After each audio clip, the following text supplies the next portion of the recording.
In today's lecture, we're going to talk about water getting involved.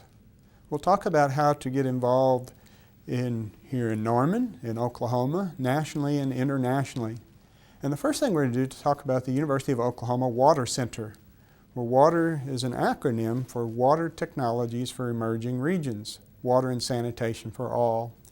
And the real focus of the Water Center is integrating technology, entrepreneurship, business, and the cultural social aspects of sustainable technologies.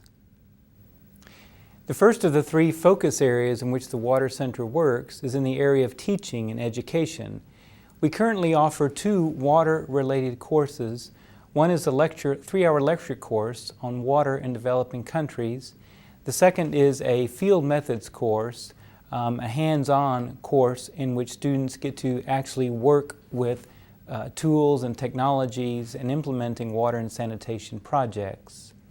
We're also in the process of developing a minor curriculum in water and sanitation for developing countries.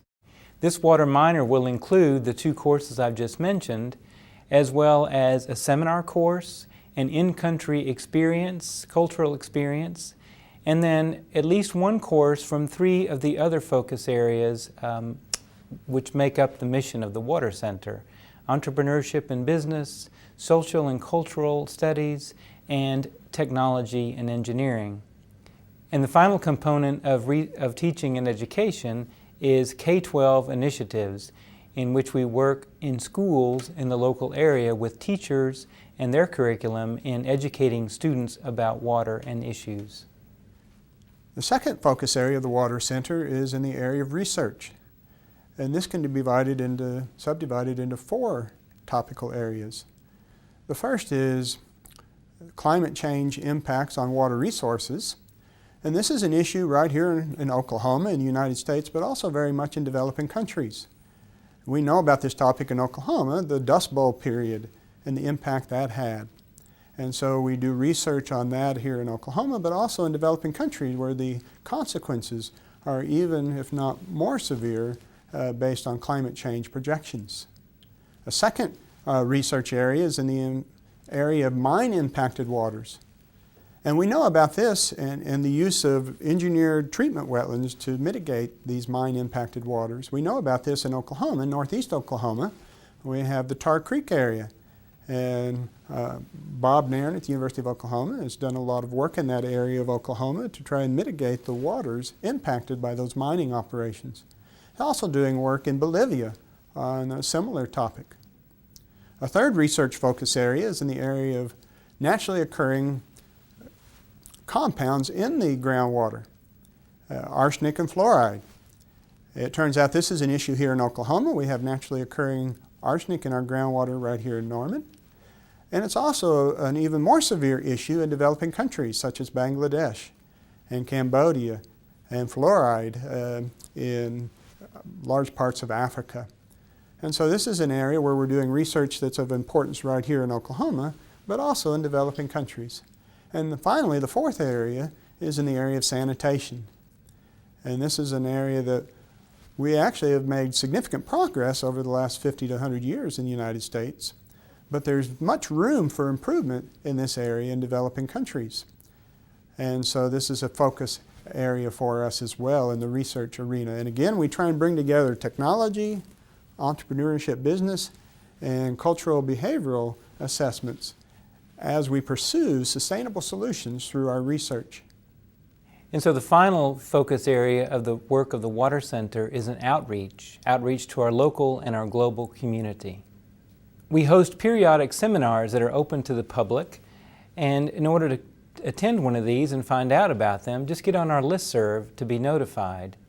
We also host a biennial symposium for about a half a day in the fall of the even years, and then on the following fall of the odd years, we host a conference, an international conference that's about 2.5 days in length. And again, you can be placed on a notification via email to attend these events. We also have some service organizations that are very active on campus. These include Sooners Without Borders, Global Brigades, and the OU Wells Project, which raises money for Living Water International. We're also very proud that right here in Oklahoma we have a number of NGOs, non-government organizations or nonprofit organizations that are very active in the water in the developing country arena. The first I'll mention is Water 4. Water 4 is an NGO out of Oklahoma City that focuses on sustainable drilling technologies for developing countries. Developed some very unique and innovative ways of doing drilling in a simple manner that can be implemented in developing countries, but goes beyond that into focusing on a sustainable business model to train local businesses to develop these companies and to expand the good beyond simply going and doing individual drillings of wells themselves.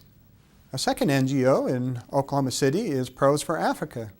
Pros for Africa focuses on the exciting work of Sister Rosemary Narumbe in Gulu, Uganda. The work that she has put together in providing lodging and training for girls and women that have come out of the tragic events of the Lord's Resistance Army in Uganda. And in addition to learning skills and education, the girls have safe water and sanitation that's provided to provide them a safe and healthy environment to live and grow and to regain their dignity. And three other NGOs that we work closely with are Engineers in Action, which has a branch in Tulsa. They've done a lot of work in Bolivia with us, using local engineers to implement projects for sustainability. Wishing Well is a chapter in Oklahoma City that has water well projects all over the world, and we've been blessed to have them so close to us and have known of the fruit of their good work. And finally, Rotary International and local Rotary clubs have been very supportive of our work in Bolivia and Ethiopia and El Salvador, and we're grateful to their generosity and the power of their witness to water and sanitation projects throughout the world. There are also many excellent NGOs across the United States and internationally, and a number of these have come together in an organization called the Millennium Water Alliance. We have interacted with and had speakers from a number of these organizations from the Millennium Water Alliance, and these member organizations including Living Water International, Catholic Relief Services, CARE, World Vision, Water for People, Water Missions International, and IRC. There are several other organizations that are engineering based that students, especially students and young engineers, can get involved with. Engineering Ministries International offers chances for students to work in developing countries, and also Engineers Without Borders with their headquarters in Colorado. So you can see that there are many, many ways to get involved with water, H2O, and water, which is so critical to life as we know it. Thank you for joining us on our journey through the wonderful world of water. And the journey continues.